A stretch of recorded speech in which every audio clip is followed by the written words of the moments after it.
and welcome to another episode of the Ultra Happy Podcast. I am your host, ultra runner and coach Tanya, and your magnificent co-host, Andy. I am back. I was going to say, he is back. I am back. Because everyone asked, where is Andy? He is the funny one. And I'm no joking. I did get a message saying that.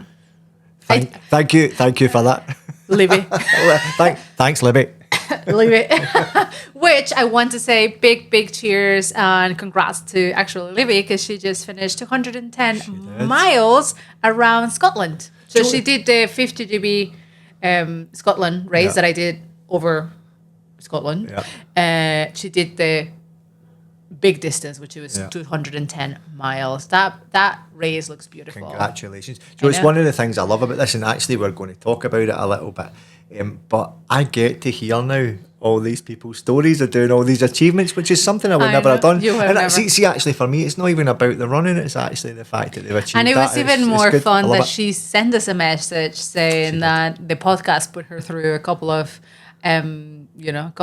rough times, and she was listening to us while she was, tackling that race, and she even said, Andy is the funny one. You suck. No. Yeah, the podcast gets me through some tough times.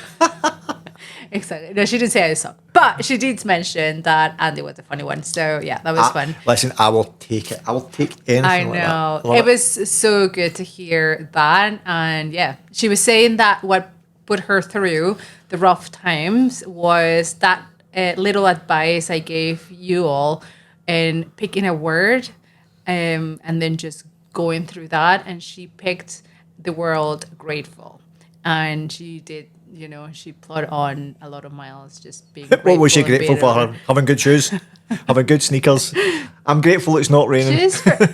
Probably in Scotland you would be very grateful. I'm grateful it's not icy and snowy. I don't know, I haven't heard from her yet all the story, but I may invite her one day because I cannot wait to hear all the nitty-bitties. But massive well done. Love that. It was, I think, 80-something hours that she was out there. Wow. So it looks a little bit like really close to Cocodona-ish feeling. So, yeah, it will be interesting to have those kind of guests later on just to see how these people manage that live distance. For us to talk to her about that will be good just because of the even distance. For crew, because the husband their husband, their partner, he is her crew. His crew. So you can. There's another common theme. You could.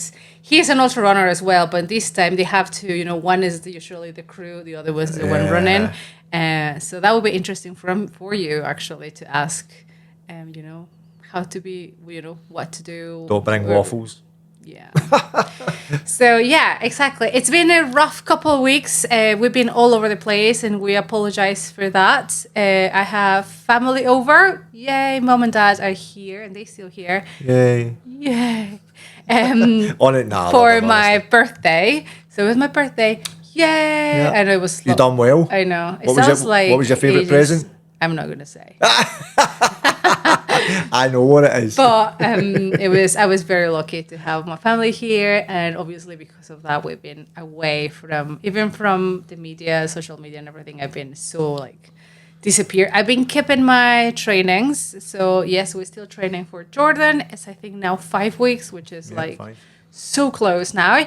And that's why also we had the great idea to bring guests over. And you heard in the previous episode, Angie, which was a participant of Gobi March, and she told us a little bit the story about how she turned from volunteering to being a competitor. So that was quite interesting to hear, and you need to go and listen to it because it's quite funny. She did say a couple of things that I said as well. She was like, I before this race, I thought anyone can do it. And then she's like, not everyone can do it. I was like, that's exactly how I came back from Namibia. I think there was some dead interesting things because I don't think I've ever seen a podcast or a story where we've got someone that's coming from being a volunteer and going into running a race. She said it's very common though. Yeah, but the funny thing is for me is that I think that's really good, and I like the fact that what she done is she was really articulate at describing the transition from one to another. But not only that, that actually the volunteer job's not easy. It's not easy. You know what I mean? And it's like, actually, I was going to volunteer, but now I'm not. And actually, there's like two different volunteers, if that makes sense. You know, you've got a camp volunteer and you've got an external which one I as didn't well. know. I mean, I seen them, but I didn't know it was like a proper division. And they've got like catch ups and lessons beforehand to tell them what to do. So I thought that side was really, really interesting. But also, what I thought was interesting is the point that you just made, is the fact that she says it's not for everyone. Now, I remember in series 1, you guys might remember if you watch series 1, even when I think I wasn't even doing my 5Ks at that point, you were like that. You'll be an ultra runner at some point. Anyone can do it. Yeah, we all seen how that changed, didn't we? Now everybody's turning around and saying, oh no, actually we can't. And I think after I watched the episode with Angie, I came to you and said, I am definitely not going to be an ultra runner. I do not want to go to the pain cave. I do not want to go there. I'm not getting on the struggle bus or the to get to the pain cave. It's not happening. Not happening. We'll see about that. Yeah. But we go again back into the... She did it once, and now she wants to do all the 4 of them. But that was my point before as well. I don't know any ultra runner that's ever really done one. How crazy is that? We meet another person trying it and now getting super hooked into it. So yeah. Do you know something else I loved about it? Yeah. See, when she talked about when she was volunteering and she was sitting with those 2 guys and they were talking, her life. And that was literally my point. It changed her life, and actually, even she was so grateful when she talked about the fact, I couldn't really post it and maybe or anything like that. And the guys put up a GoFundMe page for her. I mean, that just shows the community. That shows the community. The community that we have, and even though you can see it from outside, because obviously I'm inside the community, I'm in part of the community, but you being a little bit like outside, you are always saying all the people, like when you're crewing and everything, you can see you're standing with the people that the community, and you're like, the people are so nice, and this was another beautiful example that the community, when can get together and do great things for you. And one thing she said that struck a chord with me: see, when you're a volunteer or a crew member, you see everything. Yeah. You don't, because as a runner, you're out there running. You are pretty much tunnel visioned, and you're running. She said I get to see everybody coming in with their blisters and everything. Also to talk and to really meet people, which that's when we said about in Namibia, for example, that I didn't have a chance a lot to talk because I was always in the tent, and I thought it was just me trying to because I was getting tired of being with people or just tired. And she said, me too, I was knackered, so I was spending more time in the tent and I didn't have energy or time to meet a lot of people, which volunteers do, because they have a little bit more energy to go back to the camp, and they sit down and they talk. And literally in one of those chats, her life changed. She met Sandeep and Amran, which they're 2 competitors, and those two. Don't spoil the story. No, I am going to introduce him because I have a surprise for you all. Ooh. So Sandeep is also doing the 4 deserts, or maybe 5, if I'm not mistaken. He is going with me along the journey of the 5 deserts, Grand Slammer as well. And he is the one that Angie was talking about, that he set the GoFundMe. What a great human, a great heart, and again, a great part of the community, and this, a great example.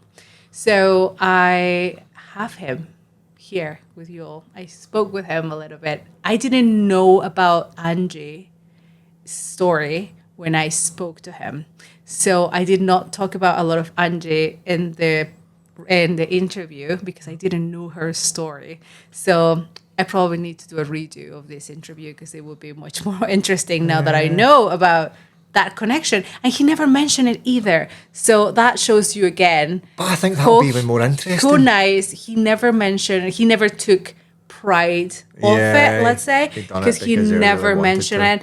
But he did mention how he's training, how his experience have changed from doing Namibia and then now Gobi, and he has great advice in how to pack. I think he got his pack to 5 kilos. So So it was very interesting chat with him, and I am so excited to introduce you to.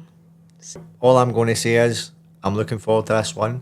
I'm also looking forward to not sitting as close to you on this episode. and regretting wearing a hat because it's even Sorry less for the room. people who are watching, but our usual set is taken over by the guest bed. So we're in this wee corner today. But it's just a short one. We wanted to introduce you to the second episode of the stories of the deserts. And see you next week. And remember to keep doing whatever makes you ultra happy. Hello, everyone. So I am here, like I promised, with one of my fellow Grand Slam Plus friends. Pals are going to be joining me in they've not only joined me in Jordan and in Namibia, but also we have Jordan soon, and then we have Antarctica, and then we have Atacama. So Sandeep. Good to see you, Tanya. Yes. We've shared already a couple of fun days out there. Let's just call it fun. And why? First of all, introduce yourself to everyone that is just listening to us. Like, name, your age, where you come, like what country are you representing? They're happy to. So first of all, I think, Tanya, I'm actually laughing here because you describe it as fun. I need to figure out where the fun was. I know. But whatever it was amazing. That's what my husband so I think says. for everybody who's dialed in, first of all, good morning, good afternoon, evening, wherever you are. My name is Sandeep. It's interesting to actually answer a question, what country I represent. And that's something which I've been made fun of a number of times. So representing different countries. Yeah, so I've won 3 flags so far in the races. One is US, and there's a whole story on why I wore US flags. But I live in Qatar, and I'm Dutch, but I was born in India. So I leave it to you to figure out which country I represent. Oh, wow. That's a whole mess there. It will be difficult to kind of choose one place. Because you guys, whoever's listening, we have to wear patches of a country. So I guess there is a lot of people that were wearing, for example, me, I was wearing the Mexican patch, even though I didn't live there. So there is also like Sandeep that you have, a couple of backgrounds there. So yeah, that's why I ask, is you can choose, I guess, where do you like which absolutely. And I think there's always a bit of temptation to put as many flags as you can. But let me tell you, don't get overexcited because all these grams will matter. Yeah, so don't put extra flags over there. But I'm 42 years old, definitely going through my midlife crisis, and I tell the story to a number of people. A couple of years ago, I gave an option to my wife. I said, look, you have a choice. Either you can see me wearing leather pants, perhaps driving a Harley Davidson, and maybe if I'm lucky, dating an 18-year-old girl. Yeah, so or you can see me doing something crazy like running a marathon or an ultra marathon and probably try to get myself killed. Which would you choose? And she's like, as much as I'd love to see you in a leather pad, I think running is a better option. So yeah, she definitely made the right choice. But the reason I share this story is I think like many of the runners we have in the ultra marathon, Tanya, I'm not a conventional runner. I picked up running only in 2020. That was the first time I ran 250 meters. Oh, that's 4 years ago. But I think it becomes a bit of passion. It becomes of hobby. It becomes a bit of addiction. And today I'm at a stage where I'm actually not worried about Jordan or Antarctica. What I'm worried about is what's going to happen to me once I finish Chile. Yeah? Once they're finished. Oh, yeah. I've thought about it as well. It's going to be like it's a sad feeling. Sad. I speak with a number of fellow runners, and I think we're all going through the same stage where, you kind of come home and you're like, I want to go back there again. You want to go home. There, you want to go home. Interesting kind of stuff you fall into, yeah. But yeah, it's been amazing. Yeah, it's been fascinating to be part of this race so far. So you started running only That's 4 correct. years ago. And let's say, how did you start running? How did you pick it up, and how did you end up here doing the 5? The idea. Yeah. So again, there's a lot of craziness in my life. Yeah. So I think 4 years ago. I know. Somehow you end up being with sort of these crazy people, right? So you think you're crazy enough, but then you hear a story in the race, you're like, oh man, I'm actually normal, right? So absolutely. But nevertheless, 4 years ago, or 5 years ago, whatever that time would be, I think this was COVID time. Believe it or not, I was excessively overweight, somewhere around 110 kgs. So I am still fat, but I was super fat. Wow. Well, No, absolutely. It's You're a fatness, yeah. So that's the important thing. Weight And I is just remember, a number. But you are like you're doing well, incredible things now, which which we wouldn't have done without, absolutely. when you Look, were I'm healthy. absolute lover of whatever shape I'm in, right? So I don't care whether I'm fat or thin, but it's just like from the world standards, I was seen fat. And I remember my wife and I having a discussion. She's like, look, we should be a bit more fit than what we are today. I'm like, okay, there is something called high intensity impact training. Let's try that. So we put on one of these YouTube videos. It was COVID time, everything was closed. So we started doing HIIT. And obviously, this is the first time you're doing HIIT. You would feel the heat, you would feel the pain. I'm like, you know what, this is not for me. I'm actually going to run. So I put my running shoes, I ran, and the first 250 meters, I'm like, man, I'm dead. I can't do this for me either, right? So I come back home, and she's like, look, no, you have to run. You have to do something about it. So I started running. I hated it. I ran first 5K, and I think it took me an hour to run 5K. I didn't enjoy it. It still takes me still No, takes me an hour I'm to much do better 5K now. though. In my tarmac runs, I'm much better. So I kind of started, I kind of didn't give up. Let's put it this way. And then I was turning 39 or 40, somewhere around that. And I think I remember it was June 19th, my first 250-meter run. I hated it. But then I put a target. I said, you know what, in September 27, and it's my birthday, I'm just going to run. I'm going to run a marathon. Let's see what happens, right? There's no organized marathon, but I was like, I'm going to run 42K and make it happen. And I still remember I got a call from my wife in the middle of it. She's like, when are you coming back home? I said, I want to finish my run. And I looked at my watch. It was 56 kilometers, and I had like plenty of energy to go. Right? What I realized, it was absolutely fascinating. What I realized that day is to say that I actually enjoy long distance running, because after the 10, 15 kilometers, I found myself that I'm in sync with nature. Yeah, it's almost like, it's going to sound a bit odd, but it feels like I'm flying. I have nothing to do with it. I'm with this kind of nature, right? You're in a trance, right? And I think in that trance moment, it doesn't matter what the distance is. So I came back home after sort of finishing 56 kilometers, and I called a good friend of mine. His name is Jay Karia, same age, but much better runner. And he's like, why don't we actually do a professional marathon next year? I said, sure, tell me, what do you want me to do? He said, let's learn Berlin. I said, okay. We signed up for Berlin race. And then he texted me again. He's like, you know what? There's a London marathon just after that, in a week's time. Why don't we just go crazy and do 2 marathons in 1 week? I said, fine, how bad it can be. So we ran Berlin, we finished it, and then in a week's time we went to London. It was awful. It was hard. I had underappreciated how much recovery time it is. But then after finishing London, I'm like, man, something's missing in life. Yeah. So you're just scrolling through the pictures, and Jay showed me there was something called a 6-star medal. Yeah, which is essentially if you finish your 6 top marathons, you do it. The 6 and then he's marathons like, around the world. Yes. What are you thinking here? I was like, you know what? I actually want to do all 6. And he's like, no, man, absolutely, you're crazy. But I ended up signing for all 6, and then I finished my 6 marathons, right? So I got the 6-star medal, and then I'm like, okay, now you've done the top 6. You can't go back to a marathon, anymore.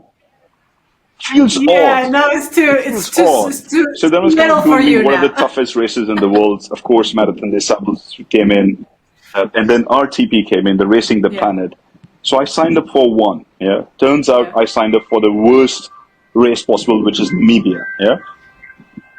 And I remember finishing Namibia, and then at the end of the day, Sam is like, congratulations, you have done it. It was awful, but you did it.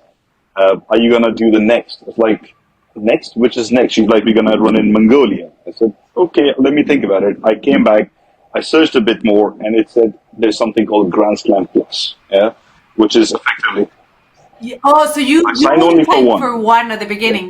No. You Namibia I just wanted to have an experience, what this craziness is all about.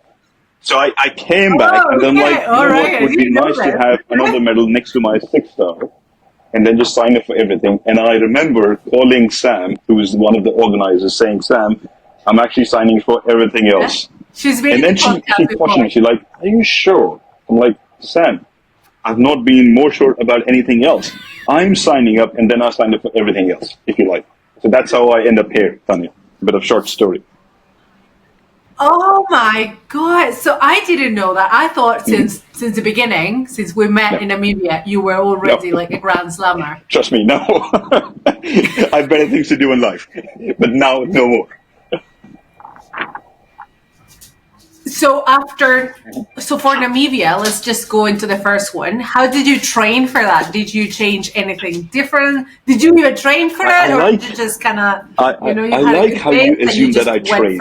So for Namibia, I did not train for anything whatsoever. Yeah, you know, drama follows me. So I'm from India. You know the drama we had, but I think for the audience, it's actually good to understand. So there's another racer with us, Simran, the guy with the long hair. You met him, right? So he and I sort of met before the race on WhatsApp. We were kind of exchanging notes. Oh, okay. So we are debating what should we do, what should we buy, yeah? And like a typical, racer, I wanted to get the look right, yeah? Doesn't matter about the performance, so I invested in the best shoes possible. I got the best bag, best gear, best t-shirts, and it has to be color coordinated because someone's going to click a picture. We all should look nice, kind of thing, right? Yes, you want to look good. The glamour has to be there, right? But in all this thing, I forgot that I actually have to run. I should be running. Yeah? I just focus on the look, right? Like, I want my pictures, I want to look good. Yeah, but now I do have a strong base because I do run marathons and I do run quite fast. Yeah, so you're already a runner. It's not from scratch, so it would be unfair to paint that picture. So, and my marathon speeds are quite reasonable. So I've done sub-3 marathons. So I was kind of hoping that I should be able to replicate that performance in Namibia, right? And this is where the biggest assumption went wrong. So how hard it can be, right? Can it be, right? You know. I think we all go into it. How hard it can be. Anyhow, so we ended up in Namibia, and the first thing that happened with me that I lost my back. Yeah, so all the gear that I had invested in never showed up. So for everyone listening, I tell this story in the Namibia chapter, season 2. I talk about someone losing I was giving the advice for people to arrive a little bit early and travel with your gear and everything in your check-in in your personal luggage. Like, don't put it in your in the check-in because sometimes the bags cannot appear. And I was saying there was a runner that the bag didn't make it. I know. So welcome. So that was right. I never tell the name, so I don't want to burn anyone. But it's the story I was telling you all about. If you missed it, that is in season 2. Yep. I told you a story. It was amazing. So it was fun. We met there in Namibia because you were going to go and find stuff from the shops and everything. But I think this is where I think people have to appreciate this whole racing the planet. That it's definitely more than a race, yeah. Because I remember sending a message to the common WhatsApp group to say, "Look, guys, this is what has happened. Help me out. Otherwise, I'm going to be a plane bag." And within 2 hours, I had the gear assembled up. Yeah, so people showed up with different shoes, different T-shirts. Yeah.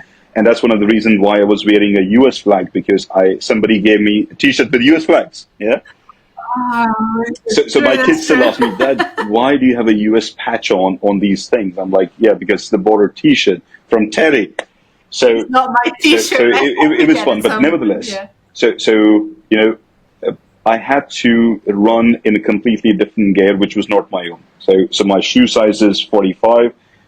The shoes I was running was 46, so they were definitely big, which matters because suddenly you have friction.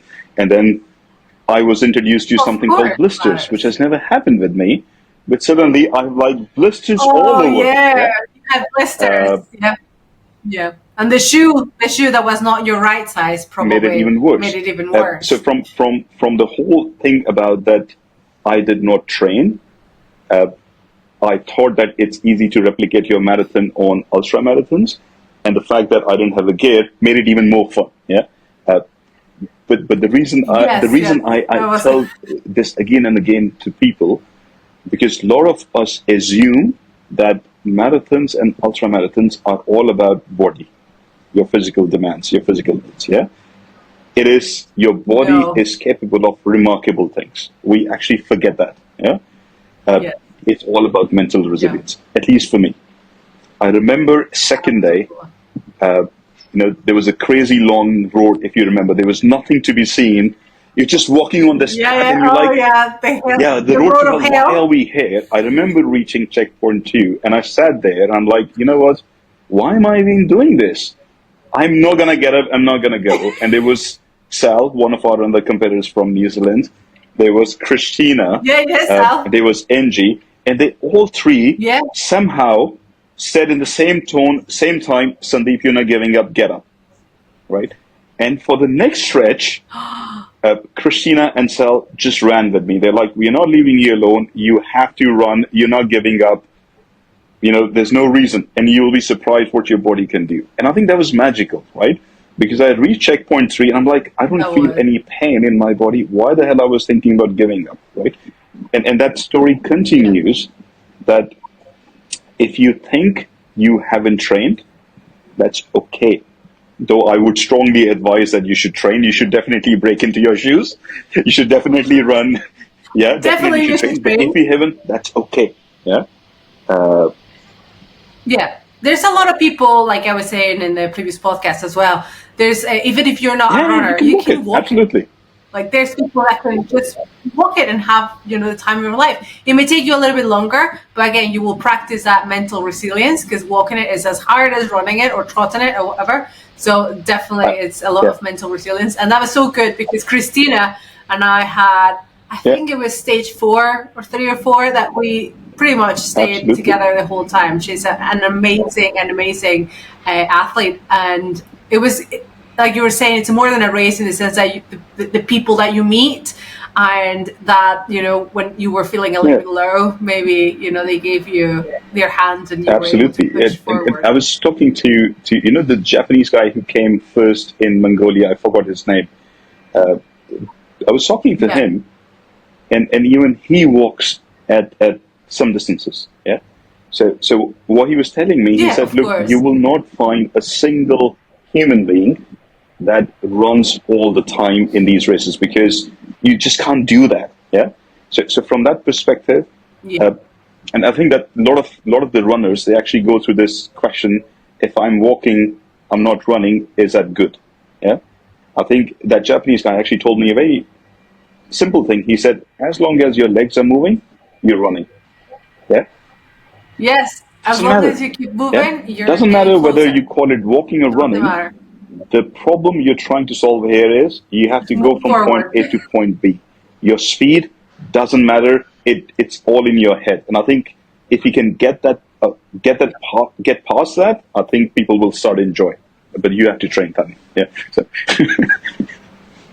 Exactly. Yeah. You have to train the mind. That's also one of the. That's exactly how I started the podcast in season 1, episode 1. It's all about the mental toolkit. If you can be as well trained as you want, you can have the best gear. Ready here? If you're not gonna happen. Strong here, in the first hiccup, you're just gonna get out. So yes, absolutely. And obviously, you've done 2 races already. We did Mongolia and we did Namibia.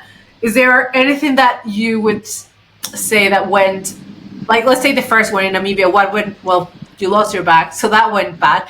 Did you still check it in for Mongolia? Like, was there anything that you changed that you thought, or you learned from the first one? I learned a lot actually from Namibia, right? But drama did happen in Mongolia, a different drama. Let me start with the drama, then I'll share the learning, right? So in Mongolia, I had a very weird connection because I think it's quite difficult to get to that space, right? So I was flying from Doha to Seoul to Mongolia. I think that was the route somewhere, right? And I remember the day I was supposed to fly to Mongolia, crazy snow happened. Yeah, you remember? So I flew to Mongolia. The plane couldn't land, so they sent the plane back to Korea. So I spent 7 hours in the plane. Yep. Then we had a 10-hour delay, and then they tried landing it again. So I arrived 4 a.m. on the race day. Yeah. And 7 a.m. we had the whole checklist. So that was a crazy drama. And Sam is always, now she's teasing me. She's like, I'm not traveling with you because some drama happens with you. Number two, we need to write a book about your dramas. But jokes apart, a lot of learnings from the media. I think number one, it's really important to understand what gear works for you. Yeah? And I think a lot of us, perhaps who are the first-time runners, or who are first time into ultra marathons, the most common thing to do is we go to Google and we say the best brands for running. And you get things like, WAA, which is a fantastic brand, or you get something from France, and we look at the most fanciest stuff and we click and buy, right? I think what I've realized is that until you try and test it, you have a very different body fit than anybody else. Yeah. So it's important to choose that, including shoes. So to give you an example, I only realized after the Namibia race that my 2 feet are different size. There's a half-inch difference, Very common. but there are solutions for that. Yeah, and I think if you don't invest time in researching about the product you're going to use, you'll end up buying something which is not going to work. Yeah. Number two, what I've learned from Namibia is that the weight of your bag matters a lot. Yeah, I was 11 kg bag in Namibia, and I brought it down to 5.5 in Mongolia. 5.5 in Mongolia.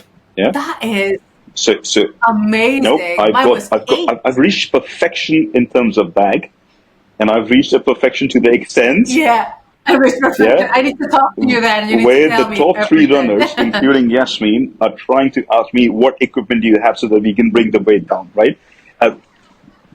It is pretty amazing because now at least I've got the hit on what specifically works for my body type, and then I can park some of the hype away. Yeah, I think the third thing is the nutrition. Yeah, I would strongly recommend that talk to a professional individual about what your nutrition will be.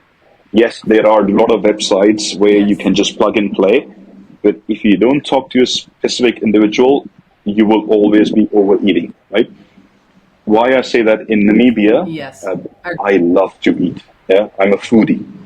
I was carrying 21,000 calories, which is excessively back. I mean, for the racers who are dialing in, you need a minimum of 14,000 calories. Yeah. But what I realized in Namibia is that I'm not a breakfast person, but I have these sort of breakfast things with me, if you like, all the time. So I talked to a nutritionist, and it's a common nutrition. Christina referred it to her. And she made a plan for me, which was sufficient with 14,000 calories. Yeah? And she substituted a lot of solid food with powder food and with liquid food, which reduced my food weight by 60% in terms of weight, almost 90% by volume, and it fits in nicely, right? So spend a lot of time in understanding what your food choices are, and these days you will get those tastes in different brands. Yeah. So if you are into Indian food, Chinese food, Japanese food, you will get plenty of those things. So I think that was a sort of third learning. The fourth learning for me is spend some time in the city before and after. Yeah. Because the drama will happen. You also want to calm your mind. I always suggest, I was saying that in I think it was also in the season 2 for Namibia, for Gobi. I was saying again, try to arrive days before the event, because just in case your plane cannot land, that was Sandeep as well. If your plane can land or anything happens, you still have, 1 or 2 days to, just so you don't arrive that day in the morning, super stressed, kind of like, running around. And the last learning, which I think is to say, have your daily plans rather than a week plan. Yeah. So one of the things which I learned from Namibia is that now I have a nutrition plan based on my kilometers rather than my day or my week. And I take an Excel sheet for the nerd inside me to see what am I eating when. Yeah. And now have defined targets for my days in terms of my time and distance. So Namibia was awful, but I was able to shave off my time by 50% in Mongolia, and also improve my rank by 56 places in Mongolia simply by following the basics plans, right? Now these. Yeah, well, Mongolia was way much more runnable. It was definitely more runnable. The weather was supporting, but the nutrition was also an important part, right? So the trick is to have those day targets for you, and try to stick to them if they are important to you. Yeah. If you're simply there for experience just to finish it, then I would say just enjoy it. Yeah, but do the basics right. Yeah, enjoy it. Yeah. Absolutely. And the nutrition part is very important. You have to eat properly. Like you said, that's another very good tip that I told everyone that is listening. I think since season 1, we actually had a chat with my nutritionist, and he was telling really good tips, or, a little bit of pointers in how to get your diet and your nutrition sorted. Always talk to a professional. That's my... Don't try to download, the ones that are already made. Each person has its own, it's a different world, each one, and you have to figure out what works for you, and also put a little bit of whatever you like, not only, horrible foods. I remember I was looking forward to my crisps at the end of the day. Just, I know, like, one of the guys was like, "Oh, that's not very nutritious." I was like, "I know," but I was looking forward to it. It was like keeping me motivated, through the day to get there, and everyone's going to work different. And I was carrying my crisps just because I was like, I know it was not like nutritious, probably was like additional weight, but I was like, you know what, that's going to help me. If it's going to help me to move forward, definitely going in. So it's not only food for the body, mind, but it's like food for the soul. I'll give you 3 examples, right? So number one, I think sodium is very important. You know this as a runner, right? Yeah. Now, the unfortunate part is most of the sodium in the world comes in a sweet state, because of these electrolytes and all that stuff. You will be saturated, right? I did that. You will be saturated after the first day, the amount of sweetness you will have in your body, right? And I told that to my nutritionist. She's like, "Who told you that it has to be sweet?" Right? So then she came with this fantastic brand. It's, I don't know how it's pronounced, but it's spelled as NAAK. Yeah? Some people call it NAG, some people call it NAG. Oh yeah, NAG. They are fantastic, savory tasting sodium, right?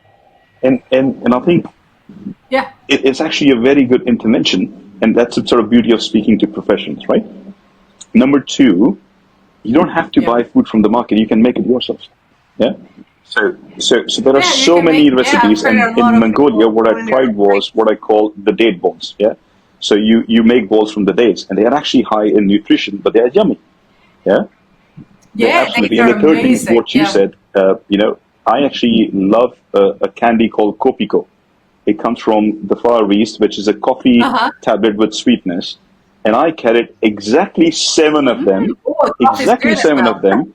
And they were my reward for finishing the race. Yeah? And I think it may not hit you yet, but these little things, they go far to make you run.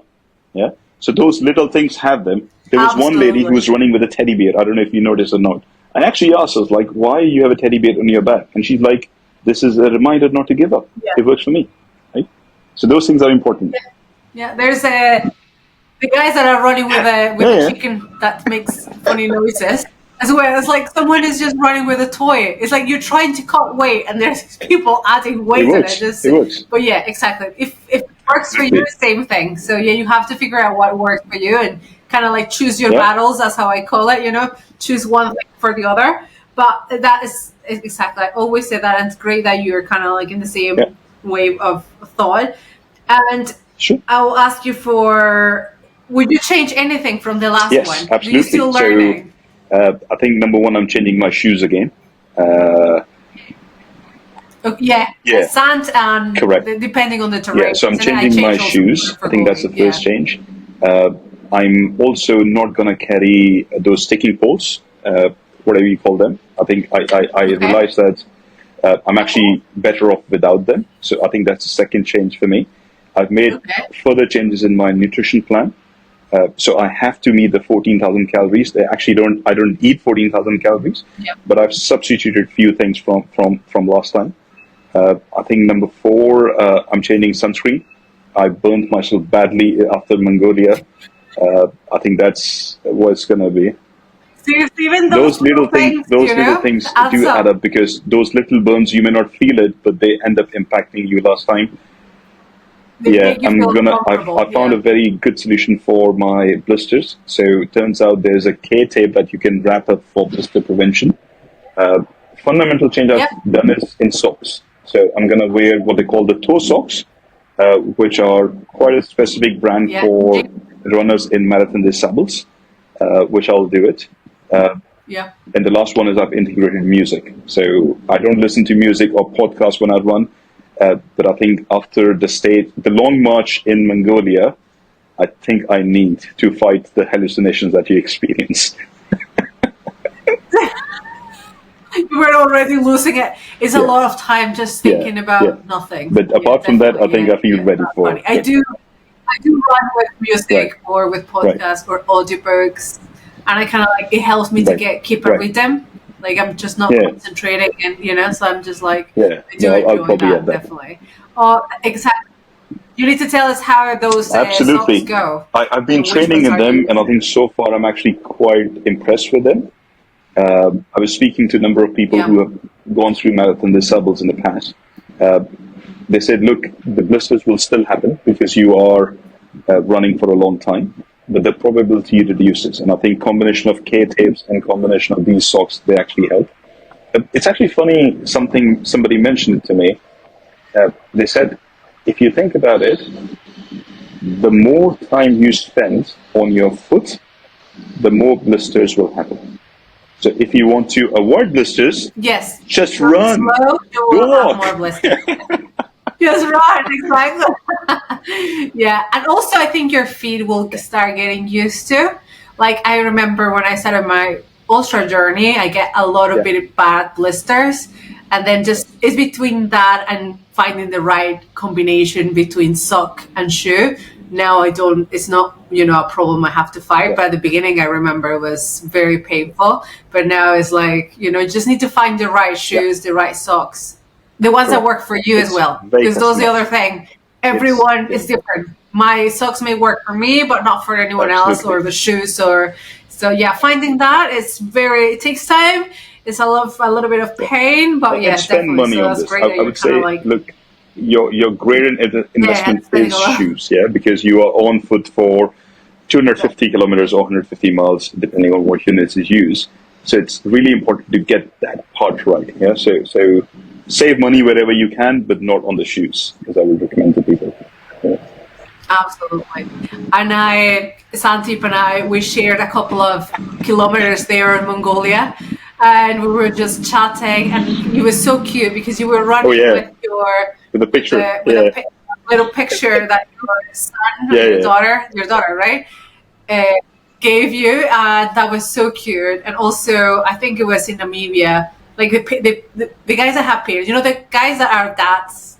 It's so amazing to see them. Obviously, I don't have kids, so I cannot. But it's just so sweet to see them like that kind of, and like reading them the emails.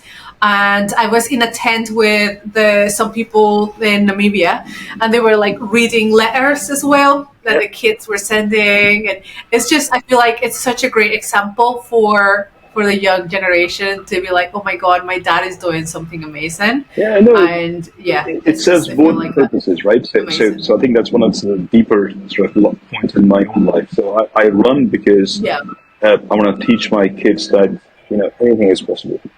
Here's a man who never ran, midlife crisis, decided to run, and suddenly I'm running ultra marathons. Yes, I may not be the fastest runner, but that doesn't matter to me. What matters is that I want them to learn that anything is possible if they want it, right? So I think going through that pain is actually helpful. Right. I can tell my daughter's already hooked up to it, right? So she ran her first 5K and she was on the podium. It's a different story. She's like, Papa, I'm faster than you. And she's right. But at least, it's important to get kids into that mindset. It doesn't matter, it's running. But as a runner, it actually matters a lot, right? And I think I'll maybe give one more example from Mongolia. It was the Dunes Day, I think. And at one point, so I normally run with somebody, because I think it's good to just chat and understand their lives. So I will change company every there and now. But there was one point where I think I was kind of alone, and I somehow felt that I'm going to faint. Yeah, there was a bit of definitely physical thing, but also a mental, right? And I just sat down there because I wanted to get my body and mind out of the race kind of thing. And I know I violated one of the rules, which is you don't use your phone. But I needed to use my phone. Yeah. Oh yeah. So I called my daughter, and we won't show this. Sam knows. So Sam knows. Sam knows, and I apologize for it, but I needed it, right? So I called her, and I switched on the video, and she's like, "Papa, what are you doing?" I'm like, "I'm running," and all that stuff. And then the first question she asked me, she's like, "Papa, where do you do your potty?" And I'm like, "Okay, interesting question, sweetheart. It's one of the open spaces." "Oh, don't do that. Somebody will see you." And it just kind of cracked me up that, look, here I am thinking about quitting or whatever, and the problem which my daughter is bothered about is where her papa is doing potty, right? Where are you going to go to the toilet? It's a bit of a funny thing, but I think what that did was that it took me away from the sort of moment of the race. It changed my mind. The next thing you know is you get up, you're kind of smiling about it, and then you finish, right? So I think kids is a good example. Your spouse is a good example. There could be many other things. So I think you got to find that little thing in your life which brings you back into the reality and act as a bit of, reminder that you got to do this, right? And it's different for different people. Yeah. And you have to enjoy it. Yeah. And somehow find there is enjoyment in all enjoyment. that. I mean, we joke about it. It's a drug. Yeah. I mean, you meet incredibly inspiring people. Yeah. I think, Tanya, you are one of them. Yeah. And I know how much runs you do, and you're trying to make a difference by, inspiring others. So you are one of that story. Yeah. But you find incredible people who come through a lot of pain. Yeah. So one of the runners I was talking to, she's a cancer survivor. And she has nothing else in life, but she just wants to, leave a story that we can do any of those things. Yeah. And then there are sort of people who don't have a sob story, but they're like, you know what, I'm just running because I can, kind of thing, right? So exactly. That's a brilliant my story. That's what right? I always said. Maybe I don't have that crazy sad story behind me, but And I think you meet these kind of incredible people who are all sort of overachievers, and there's always great stuff to learn from them, right? There are so many crazy places we end up being. I think the probability of me going to Mongolia is zero. Yeah, if there was no race. Yeah, or perhaps Namibia. Maybe there's a possibility, right? So you end up seeing the world. Definitely, the traveling aspect is very appealing. And that's third one of the reasons is you learn a lot about topics you have actually know about, right? So I'm probably a bit of expert on shoes these days. Yeah. I know you turn expert on everything. You end up learning so many things that you actually have no idea about, right? So you start learning how your body actually works. I had no idea what happens to your body when you eat food. How does the sort of whole nutrients flow? And now I can do a TED talk about it. So from that perspective, there's quite a stuff to learn. Yeah. Yeah. Right. Funny story. When we started recording the podcast, 20-ish weeks, when I was back in Glasgow, and when I was starting to get ready for the deserts, my husband Andy didn't run a thing. He couldn't even run for the bus.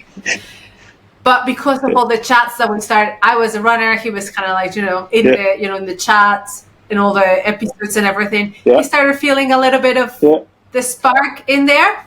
And he started learning, like you were saying, about shoes, because I brought professionals about shoes. I brought the nutritionists, I brought trainers, just to start talking about things that you said you turn into an expert, which I think now I've been running 10 years. So I've started, like you said, becoming a little bit of an expert in certain things.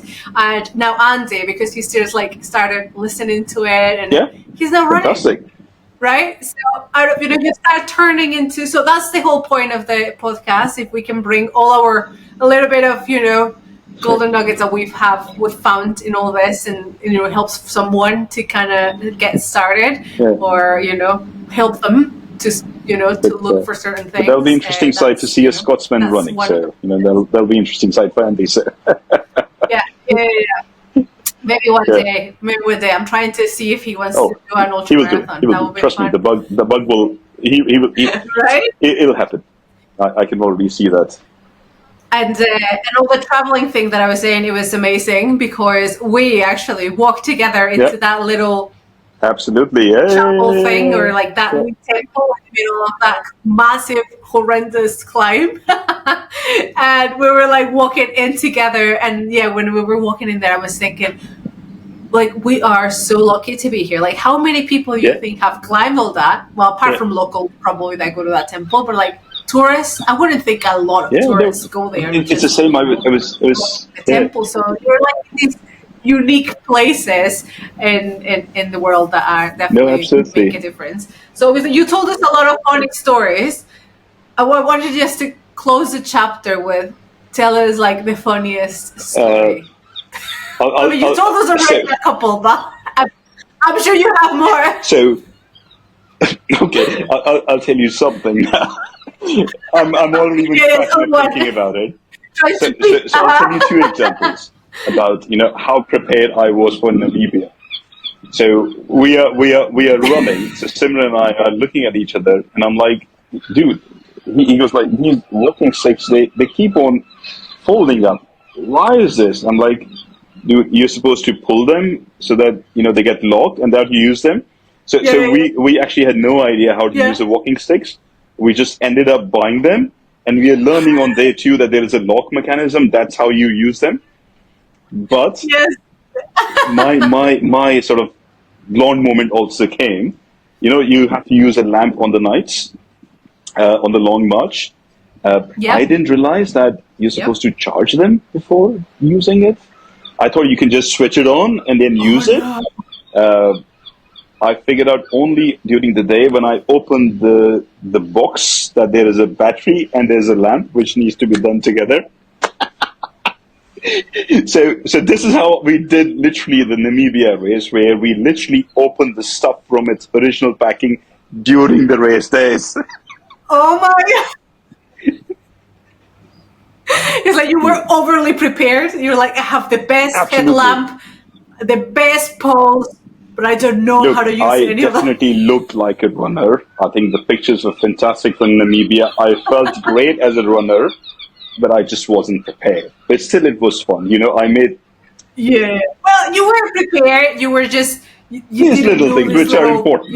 Detail. But I met really great people. I think it definitely has a sort of sweet place. Yeah. Everyone helps there. Even if you have a little bit of a problem, everyone will come out and help out. Like, that is not a problem. So I think actually these races are great for anyone that wants to step in the toe into an ultra distance. I know it sounds daunting, but because the support is so big, the cutoffs are really, really, you can make it walk in. I think it's a great opportunity for people to test themselves without, going to maybe a scarier ultra, which we know there's obviously a crazier races out there. But I think this is a great entry point because everyone's going to help you. You can just walk it and have fun or run it or, and then learn on the go. Like and you'll meet inspiring people like yourself, Tanya. So jokes apart. No. Jokes apart. I'm going to tell this to your viewers too.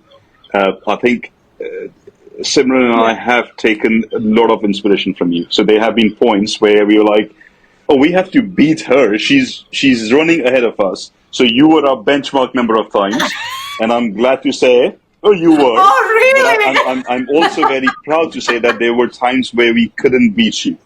Right? Because I think that gives you even more inspiration that you see somebody fit, somebody mentally strong, and somebody who runs with a positive mindset. Yeah. So there are a number of runners, you could tell that, either they are grumping or they're feeling it, but I think you bump into you. Yeah. I still remember this was stage 4, the long march in Namibia. We all were exhausted midnight, and then you pass her, and your first comment was, finally a space I can run. And I'm like, what's wrong with this woman? 16 hours and she still wants to run, right? Goodbye! but no, you have been doing great, and I'm sure your viewers will find a lot of inspiration for you. Yeah. Oh, thank you. For you too, guys. That's why I'm bringing you all along, because you are inspiration for me. So bringing everyone all the inspiration, all the funny stories, so you don't know that it's only like hard and grueling, but there's also a funny side of it, that we're saying. Just attack it with a really fun mentality and you will do grand. So thank you so much for just sharing your funny stories. Is there any charity that you're doing this for? Is there anything that you want us to support I do raise funds for other runners. So I do have a separate link. Thankfully and fortunately, I do have a privileged side to me, so I don't need money. But I think there are incredible amount of runners in the world who would love the support because they can't have the financial means. So I think if any of you wants to help any other runner buy equipment or pay the fees, get in touch. We have a program that I manage. We can do that. Yeah. Oh, that is so beautiful. Yes. Oh, that is so nice. Good. Yes. Beautiful. Thank you so much, Sandeep. So those are Sandeep's stories from the desert. And hope to see you in Jordan. Absolutely, yeah. I'll miss you already. Take care. See you soon. Bye.